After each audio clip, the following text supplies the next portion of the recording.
একটা জিনিস আমরা অনেক সময় মনে করি, কারণ একজন পর মানুষ যখন দুঃখ দেয় তখন কিন্তু এটা ভুলে যায়, কিন্তু সবচেয়ে কাছের মানুষ যখন আপনাকে দুঃখ দেবে, কাছের একজন মানুষ যখন আপনার ক্ষতি করবে, তখন এই বিষয়টা কিন্তু মেনে নেওয়া যায় না।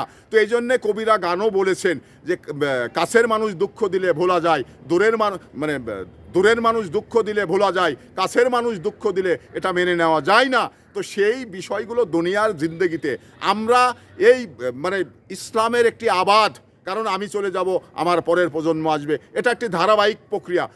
দুনিয়া যেদিন থেকে শুরু হয়েছে শেষ পর্যন্ত এই ধারাবাহিকতা অব্যাহত রাখবে। তো এরই ভিতরে আমাকে, আপনাকে, সবাকেই এই সমস্ত মির্জাফর এবং গাদ্দার এগুলো আমাদের সিনেই চলতে হবে, কারণ এগুলো যদি আমরা সিনে না চলি তাহলে হয়তো বা আমাদের এই সমস্ত মির্জাফরের কাছ থেকে আমাদের জানমালের নিরাপদ থাকবে না, এবং আমাদের হয়তো বড় ক্ষতি করবে। মির্জাফরের কাজ হলো আপনার ক্ষতি করাটা।